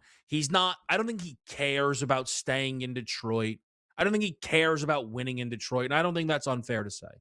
I think his actions have, made it clear. Like, I don't think Scooble's back pitching to win anything for Detroit. I think he's back pitching to save his value because that's what Scotty B told him to do. Sorry. I want to throw something in here right now as far as the Jays. It's just classic. This is like the difference of a year makes. Andres Jimenez is one of the best defensive players in baseball. This guy's got like a trophy case full of Gold Gloves. Right through the legs. Right through the legs. Run scores. Ground ball, shortstop, right through the legs. Like, they're just like, you know what I mean? Now it's 3-1. So it's not 13-1, but like, they're losing these. They're doing it to themselves. They're doing it to themselves. And, you know, the season, you know, we talked, you brought it up earlier. At what point? This is a massive homestand for them. And I get it. The White Sox are better, but it doesn't matter. You got to start winning games. You're playing at home here. They don't win at home. It's been a problem for them. They lost 2 or 3 to the White Sox coming out of the All-Star break. Now they're down 3-1 to the Rays. Like, they're going to have to find something here and dig down deep. We got a wild one going on in the Bronx, though. They're going back and forth here, Kevin. 8-5 now, 13 runs. Chisholm put another one out. How about that? Chisholm's got himself a 5 RBI game. A couple of days after he admitted that he sucked, right? Hey, Jazz is a funny guy, man. I like Jazz. Yeah, me too. And people are always like, oh, he's just for this or that. It's like, dude, like, no one can have a personality anymore. Anyone says anything, right? Same thing with Rory. Oh, it's classist that he said he didn't like Bryson. What do you want him to say? Like, lie? He was honest. He goes, no, I don't like the guy. Like, it's rare that you hear someone say that. He goes, I don't care for him. And rightfully so. You got to like the story too, and it's true. And everyone made the joke about it at the time that when he got the penalty, that he's going to call Trump. He tried to. He told, like, he threatened, like he tried to. The story's real. Is that real? It's real. Wow. You know what else is real, Kevin? Too. You remember yesterday Trump wouldn't get off the stage with Spain when they got the trophy. They edited him out of their photos. They deleted him. He's gone. He's not there. España.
Okay, guys, live on SportsGrid here.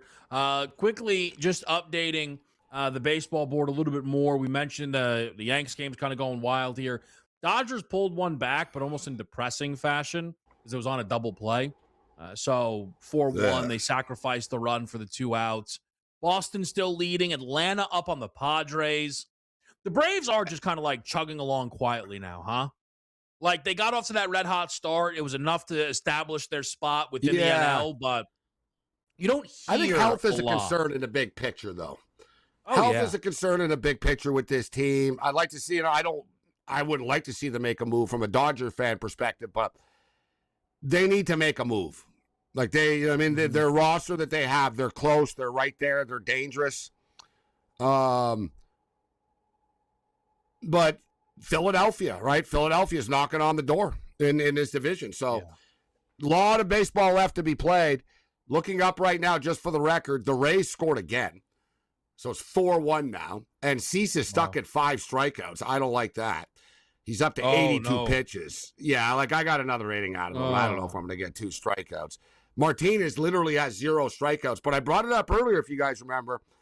Nick Martinez, and I am a fan of this stat, Kevin. The win-loss record of a baseball pitcher, obviously, it used to be the biggest thing ever.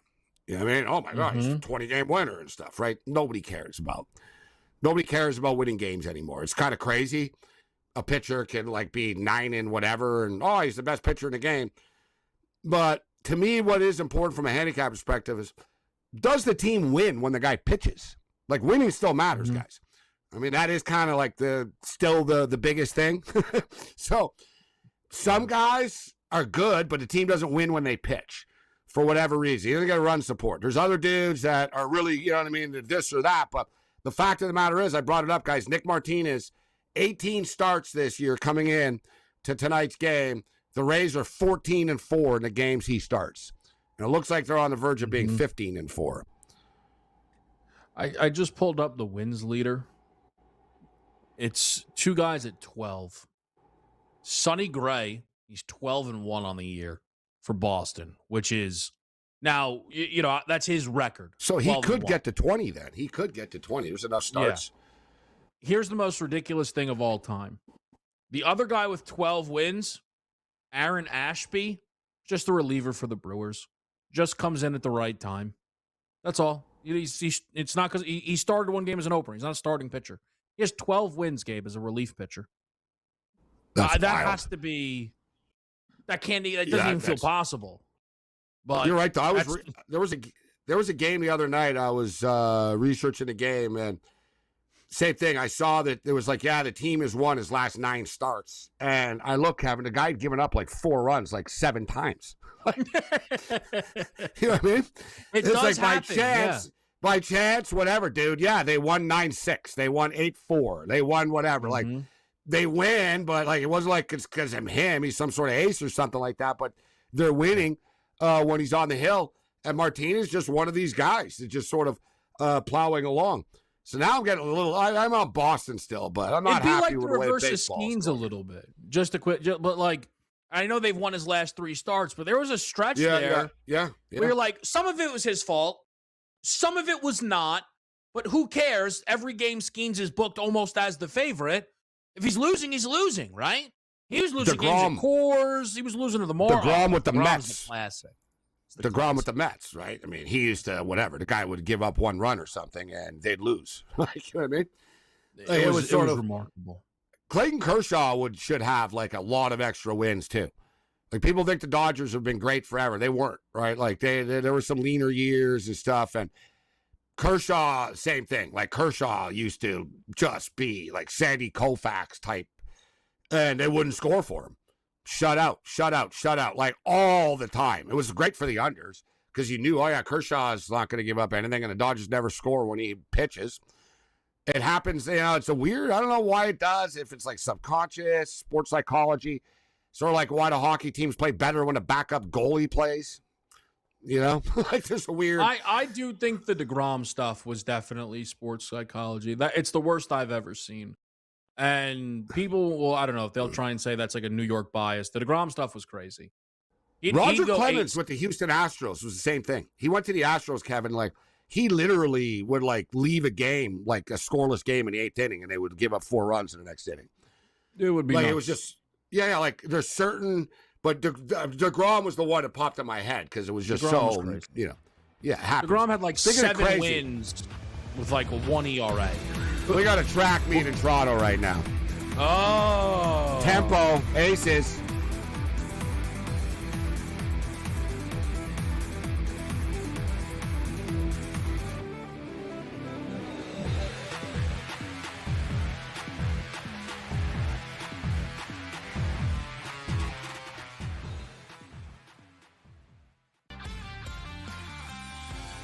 Come in a lot more better prepared to play than say we did, having to learn some of the things that we learned coming into the NFL that we weren't learning in college. A lot of these kids are getting quarterback coaches, as far back as junior high school and all the way through high school into college. So I think the position is a lot more stronger than it's ever been. Outspoken with Dan Cilio, only on SportsGrid. Atlanta should be the team to step up and secure him. Yeah, Atlanta's really interesting because they're much further down the list at only 8% right now on Kyle sheet, but this is a team that has constantly come up in terms of GMs thinking, or the reports suggesting that GMs are thinking that Atlanta Braves are the dark horse team to kind of swoop in there and get Scoogle, and that's going to be something that we should pay attention to. Pro Baseball Today, only on SportsGrid. Wembanyama goes to the park and plays chess against people. I saw him come in with a book today. Yeah. He walked in with a book, Kevin. He had a bunch of books in his hand. I was thinking to myself, I'm like, he's the only NBA player that actually walks in with a book that actually read it. Yeah. It's a good take. Yeah. Shot of LeBron. Listen, I couldn't help I it. knew that I was trying to cut you off before you said the name. In-game live, only on SportsGrid.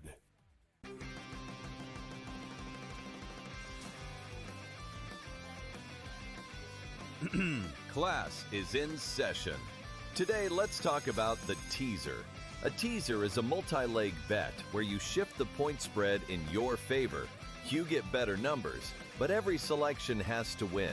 It doesn't matter what you bet if you don't have the insights. Tune into SportsGrid and get ahead of the class.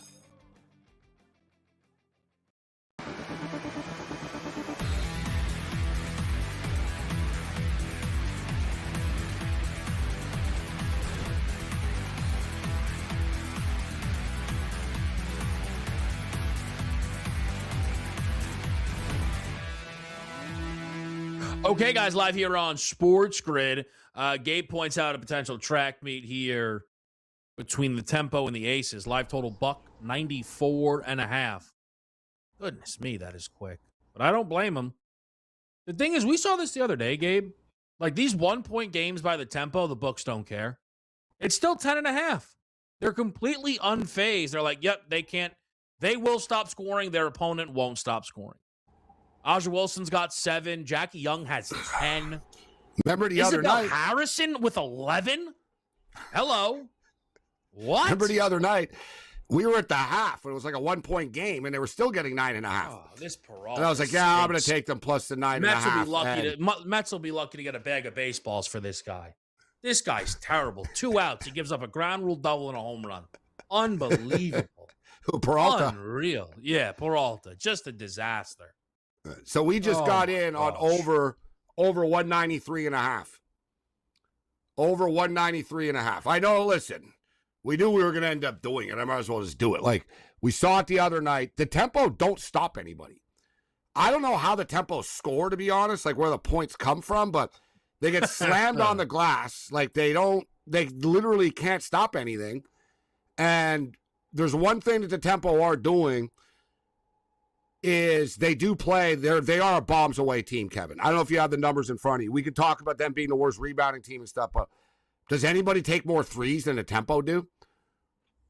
Like, not even like, it's not that they're good at it even, but like I'm saying, like they play, like they really do play with a tempo. And yeah, especially with the injuries that they have now, it's almost like, yeah, whatever. Like Kia Nurse is on the floor. She's been around forever. Like she's just bombing away. Everyone's fourth like most in attempts. Fourth, most okay, yeah. in attempts. Third most in makes. And don't forget, they don't have Kiki Rice or Sykes in the lineup for the last 2-3 weeks, too. So that's even less 3. I guess, that affects it a bit. But what's Mabry doing? She just came off the floor right now because she really is. Oh, God, of course. She's 0 for 4 from 3, but at least she's taking them. Doesn't she still have 6 points somehow, though? She's the weirdest player ever. Yeah. She's 2 for 2 from the free throw line. Yeah, and she scored a couple of buckets. The threes, it's all about the attempts. You know it, though, right? It's all about the attempts. Yeah. Oh, and as long as we're talking basketball, I got to bring this up. How about my boy, Yaxel? How about my boy, Yaxel Lendenborg? Yeah. All he does is win, win, win. What? And I think this comes up. Merez Johnson before him? I don't know. Well, who's going to be a bigger star in the NBA, Kevin? I'll tell you what, Yaxel will be. I didn't agree at the time with the Merez pick. I would have took Mara over either one of them, quite frankly. Now, I do appreciate how people drag. They're like, well, Yaxel Lendeborg's about 29 years old, so none of this actually counts, which I find to be very funny. I'm sure you won't appreciate that. He's 23. He's old. Yeah. The 22. thing that Is it 22, 23? The Yaxel Lendenborg and Draymond Green stuff, Gabe, to me, is actually gotten to the point now that it's uncomfortable. I'm uncomfortable by the whole thing. It seems like Draymond wants to fight him. It seems like Yax just wants to be an NBA player, and he doesn't understand why Draymond hates him. And I wouldn't be surprised if a part of it is Draymond looks at Yax and goes, oh no, he's going to take my spot. They're going to start him over me. And he's like... Has there been a worse teammate in the history of the NBA than Draymond Green? It is wild. Like... That he gets away with this? Like that he bullies rookies and like, serious, and all this stuff that... The Jordan Poole stuff. Say we will about Jordan Poole, but like it's amazing to me that they let him get away with this. He recruited Durant. I think he was the big reason Durant left. Like I think it's almost crazier that he somehow convinced Durant to come. Dude, there was to be honest with you. There was the you could read his lips once. They were on the bench together. They were like in a huddle during a game. Yeah. And Draymond said, "We never needed you. Nobody wanted you here." Like type thing. Mm-hmm. Listen, without Kevin Durant, they don't win those titles. So Draymond like should check that, huh? But that's Draymond. He can't help himself. Like he can't check himself. Like the guy sitting next to Barkley and he thinks he's better than Barkley. I saw like, you know what I mean? Like it's just constant with him. And again, like Barkley brought it up the other day. Barkley goes, I'm not doing no. I'm not going on his podcast. I'm not debating this. I like what Barkley said. He goes, Draymond's a good player. I was a great player. Case closed. I'm moving on. But he's right. But I saw Draymond apparently told a story of how Steve Kerr came to Draymond. He goes, it's getting kind of hard to defend you publicly. And Draymond's response was, don't. I don't need you to.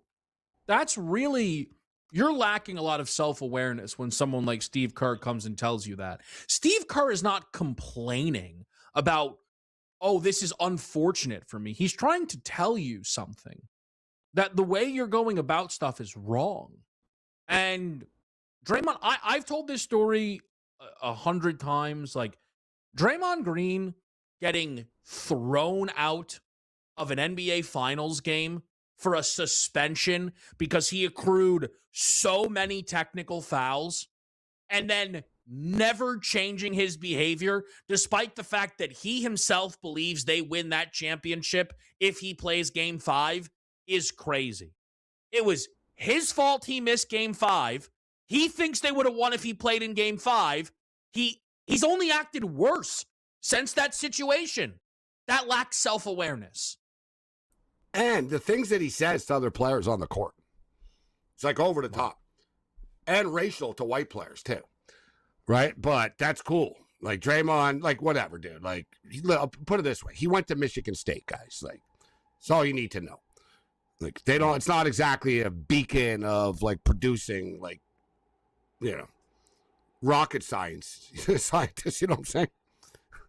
Like, I don't want to get too harsh because I like Magic Johnson, right? But I doubt Magic went to too many classes at Michigan State. I doubt Draymond did either, to be honest with you. 30-24 for the tempo after the for the Aces after the first quarter. 32-24 now, Kevin. So we got some pace to this game. Yeah, it's not it's not low scoring in Dallas, New York either, by the way. That total's added about 10, 12 points to it from the pregame. So we've got a high-scoring night in the W. And then we got that. And I tell you what, I like the over the Minnesota-Seattle game.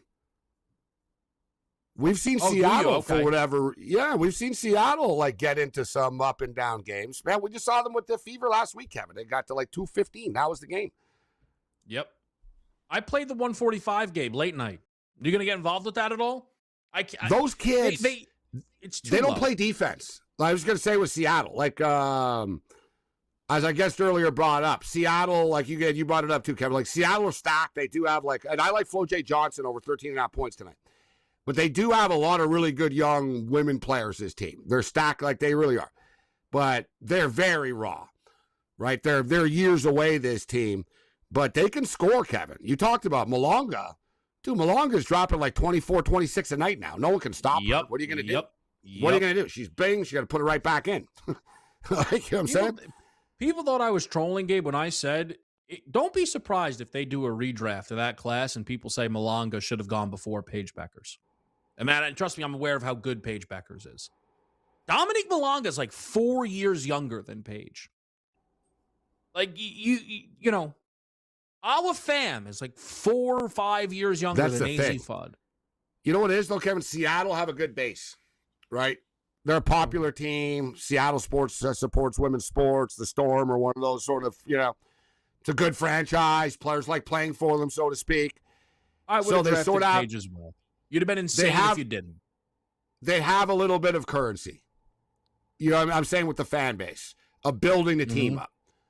No, and it doesn't hurt either, right? That the Seahawks won the Super Bowl. The Mariners are pretty good. Like, so there's sort of that. Yeah, like you've got a little currency to build. People in Seattle are smart WNBA fans. They know that there's a lot of young talent on the team. Good point. We'll be right back. Update you on the live board.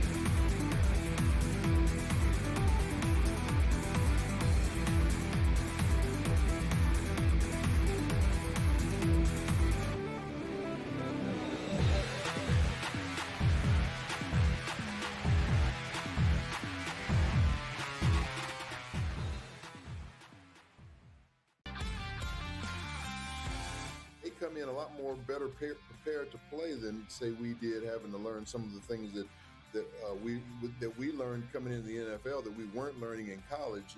A lot of these kids are getting quarterback coaches, you know, as far back as junior high school and all the way through high school into college. So I think the position is a lot more stronger than it's ever been. Outspoken with Dan Cilio, only on SportsGrid. Atlanta should be the team to step up and secure him.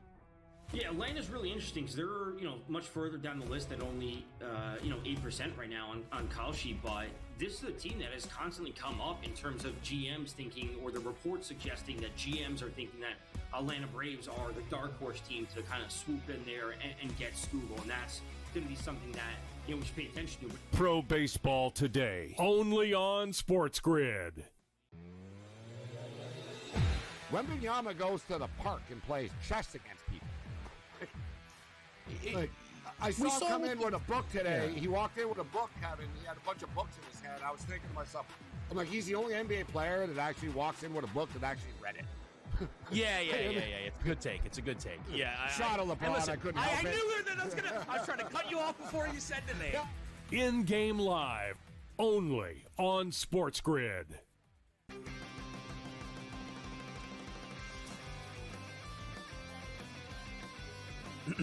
Class is in session. Today, let's talk about the teaser. A teaser is a multi-leg bet where you shift the point spread in your favor. You get better numbers, but every selection has to win. It doesn't matter what you bet if you don't have the insights. Tune into SportsGrid and get ahead of the class.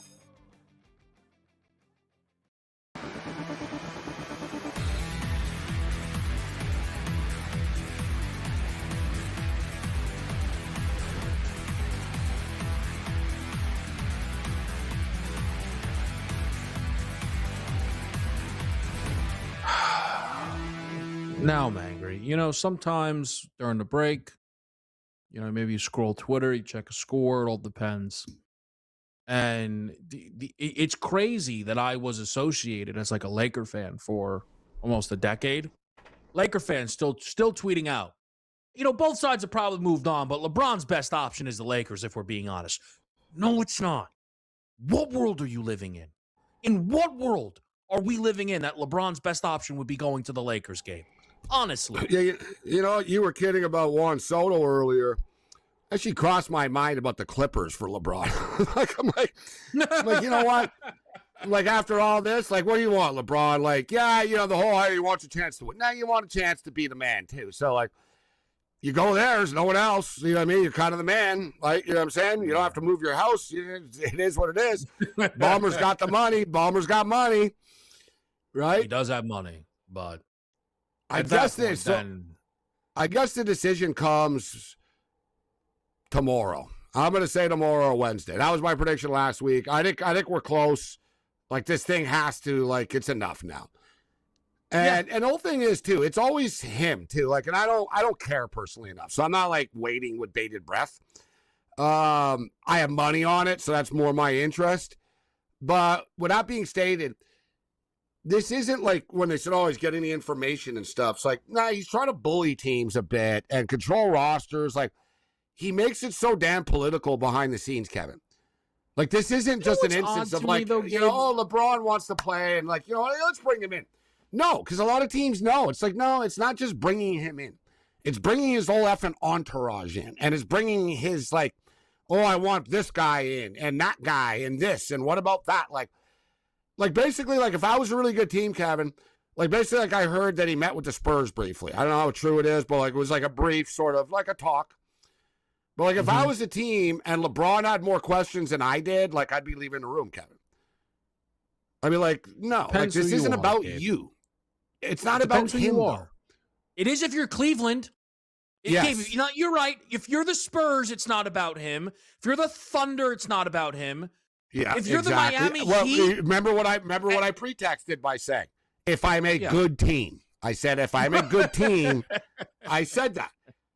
Hell, if I'm the Sacramento Kings, I'm sending them a private jet right now. Right. Like, with $500 million gold in a briefcase. Hey, LeBron. Hey, I get that. I know, I totally get it.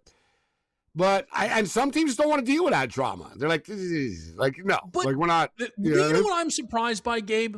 Because I agree with you. I think he does want to change I think he wants to change the Cleveland roster. I'm surprised that none of that's been reported. And because everyone in the media is scared of him. Dude, it's not so much him, it's Clutch. The fact that him and his crew have so many damn players. Dude, they try to get people fired and stuff, Kevin, for real. They do. Like, they monitor everything. They don't care about us. Like, they're not coming to me. I don't care. Like, you know what I mean? But, like, they do. Like, they went after Michelle Beadle. They go after people. Like, you know what I mean? Even Stephen A. Smith. I believe him. When Stephen A. Smith says, yeah, LeBron's tried to get me fired at ESPN before. He goes, LeBron has complained 1,000,000 times to the bosses at ESPN about me. Like, he really does think he's like this king, Kevin. And it's funny because I want to like him, right? I like him as a basketball player. I think he's a nice guy at heart. But I think he's like Tom Brady. Like, he's just so desperate for attention and love all the time. But Gabe, like somebody like Scottie Pippen brought it up the other day. He goes, why does he have to talk about him being the king and the great? Because I never heard Jordan say once that he was the best. Jordan's never once said he's the best ever. He's never once told it. No, not a lie. It's a lie. You guys are nuts. You guys are so crazy. What was the Jordan six-part doesn't documentary? need to tell people. What was the six-part documentary? What was that? What was that? That's he was bored. He was fascinating. bored. He sat down. Come on. Come on. He did an interview. He didn't say I'm the king of the NBA. He didn't say he's the king of the NBA. No, he'd only been retired for his fourth time for 15 years. Please. Okay? There's a different LeBron dude. James, You can't, Kevin. You can't deny. LeBron is because he still matters. Kevin, You do you called think him a top LeBron? 5 player in the NBA. He is still a good player, But it doesn't change the Okay. fact that he's a media whore. He's desperate for attention. And he's incredibly thin-skinned. He's not It doesn't desperate. It doesn't. Yes, he is. He's not desperate. He's not desperate. No, everybody's trying to talk about him. He held a damn TV decision. Who the He hell should do did it that? again. Who He should does do that? it again. I'm taking This is my talents too. fantastic. Oh, how Amazing. about one? Hold on. Iconic. How about 1, 2, 3, not 4, not 5, 6 Yeah, thing worked pretty out? good. He was there for four Chill out. years, and he made 4 finals and Yeah. won 2 of them. It was pretty good. Yeah, and he's lucky it's pretty Ray good. Allen was on the team that actually Yeah, made a it's pretty shot good. under pressure. Oh, yeah, thank goodness his teammates contributed, unlike most of his career where they didn't Yeah. contribute. No. But anyways, you are completely naive if you don't believe that the media and LeBron get intimidated. They intimidate the media. They scare people. You think like Dave McNamara, whatever the hell he is, dude, like he's got the little crumbs that they leave him. Like they respect him and stuff. He's a bully to the media. Called out for what it is. He's a bully. That's why he doesn't get called out for it. I don't know. Your boy had him on. They seem to get along just fine. I don't know. Your boy had him on. Things were great. Maybe you should ask him next time you see him. I see. He also had. There's a lot of people on that. Yeah. Sat I'll down tell for you about first, an hour. The You best think he thing ever bullied was Pat? once I was in the green room on the Pat McAfee show. I look over and it's Gene Steratore, and I was thinking, "There's not a man that I have ripped more, I don't think, in my life on Twitter than this guy." He looks over. Nice to meet you, Gabe. I shake his hand, and I'm thinking, no. I'm like, God, I'm like such a weasel. Like, I'm like, what am I going to do? What am I telling? Oh, you know what, Gene? Yeah, nice to meet you, but I've actually ripped you on Twitter a lot, saying, I thought you were a terrible ref. You know, what am I going to say? Like, You know what? You should have laid into him. You should have laid into him. Just like you would have. I should have said, hey, what about that? You'd have been like, LeBron, you know what? You're a good player, but I'm tired of you still mattering 24 years into your career. This is enough. I didn't say I was tired of it. I just said I didn't care. I don't care. I said he likes attention, which he does. So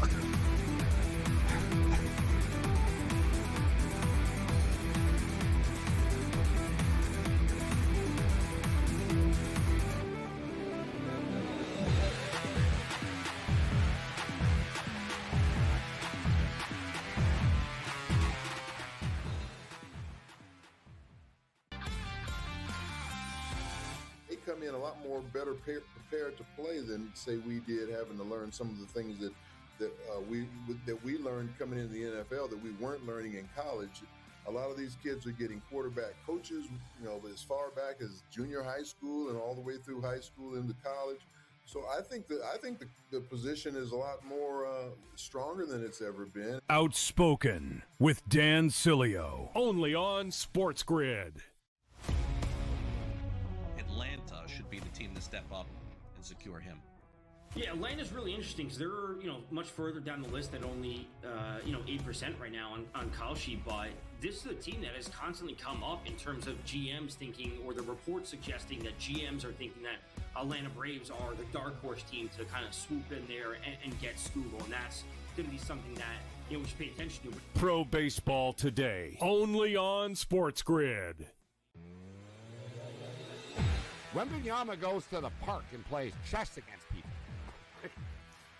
Like, I saw him come in with a book today. Yeah. He walked in with a book, Kevin. He had a bunch of books in his hand. I was thinking to myself, I'm like, he's the only NBA player that actually walks in with a book that actually read it. Yeah. It's a good take. It's a good take. Yeah. Shot of LeBron. Listen, I couldn't help I it. knew that I was trying to cut you off before you said the name. In-game live, only on SportsGrid.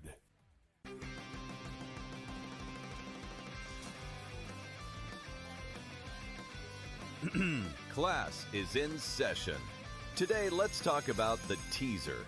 A teaser is a multi-leg bet where you shift the point spread in your favor. You get better numbers, but every selection has to win. It doesn't matter what you bet if you don't have the insights. Tune into SportsGrid and get ahead of the class.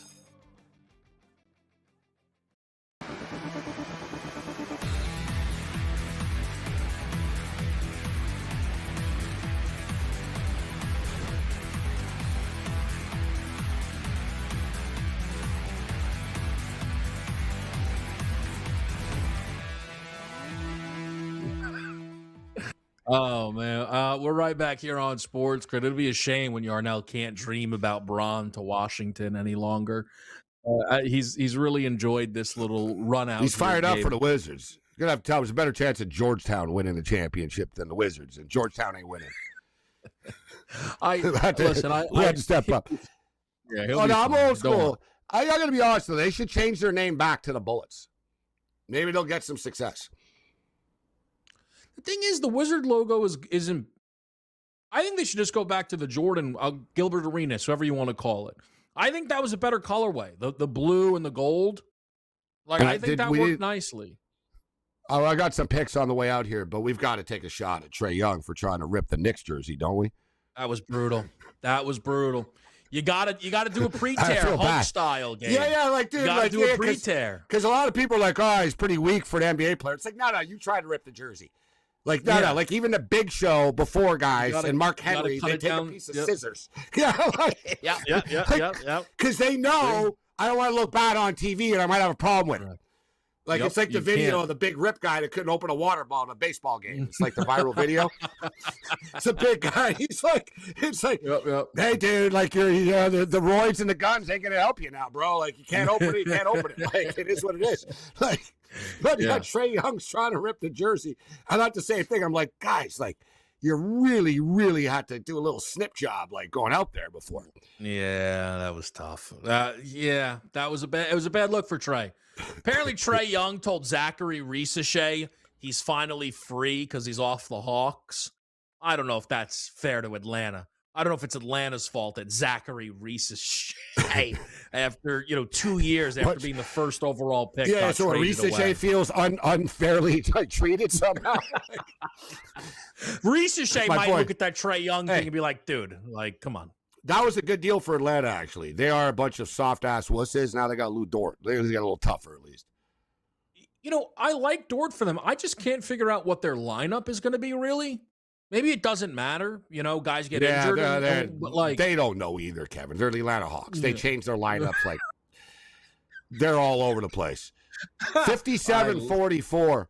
57-44 right now for Las Vegas. So they're pulling away. They're up by 13. So, late night, guys, I'm going to go with... what are you doing here? What do I have? Man, I don't want to... I guess I'll take them both. I'm going to go Flo J. Johnson over 12.5 points. All right. And I'm going to go with Dominique Malonga over 16.5 points. And Major League Baseball, 2 late picks here I got.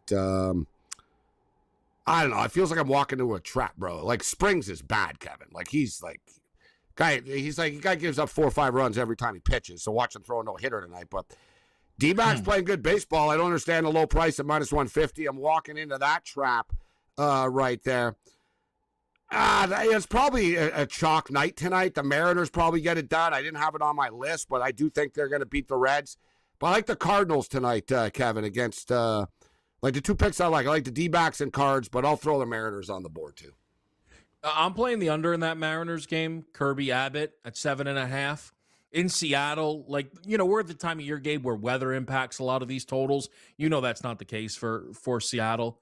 It's not like the wind's going to be storming out or anything like that. So I played an under there. And then in the W, I am on the Storm, as I've mentioned.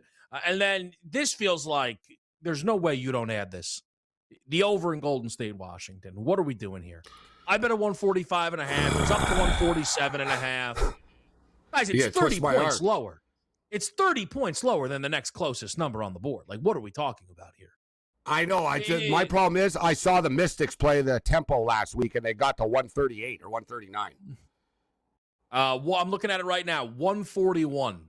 But yes. All right. Well, close enough. Well, Gabe, you know what? You're right. You know what? Let me tell a real story. These teams, I was kind of burying the lead. The Mystics and Valkyries played 2 days ago and got to 143. So. Oh, boy. Okay. You left that part out. I was trying to not mention it. I was trying to not bring that up. I'm glad you did. They got roped into this. You're like, oh, by the way, it's a back-to-back, and it actually stayed under the 2 days ago. First time someone's watching this network, they're like, what kind of people are these people? If you've been here for the last 20 minutes, You know what? This is what you can These expect. guys went from arguing from LeBron to LeBron to the Warriors. I'm waiting on the call, Kevin. Let's make I'll it happen. tell you, we better come back tomorrow and be breaking down actually where he's going, or the both of us are going to be pretty angry. We'll see you then.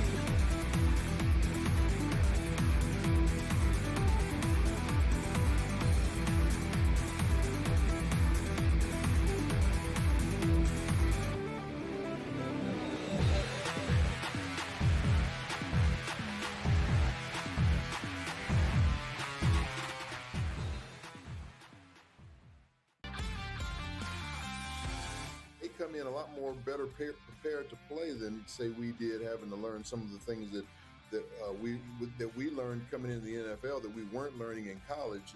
A lot of these kids are getting quarterback coaches, as far back as junior high school and all the way through high school into college. So I think the position is a lot more stronger than it's ever been. Outspoken with Dan Cilio, only on SportsGrid. Atlanta should be the team to step up and secure him. Yeah, Atlanta's really interesting because they're much further down the list at only 8% right now on call sheet. But this is a team that has constantly come up in terms of GMs thinking, or the reports suggesting that GMs are thinking that Atlanta Braves are the dark horse team to kind of swoop in there and get Scoogle, and that's going to be something that we should pay attention to. Pro Baseball Today, only on SportsGrid. Wembanyama goes to the park and plays chess against people. Like, I saw him come in with a book today. Yeah. He walked in with a book, Kevin. He had a bunch of books in his hand. I was thinking to myself, I'm like, he's the only NBA player that actually walks in with a book that actually read it. Yeah. It's a good take. It's a good take. Yeah. Shot of LeBron. Listen, I couldn't help I it. knew that I was trying to cut you off before you said the name. In-game live, only on SportsGrid.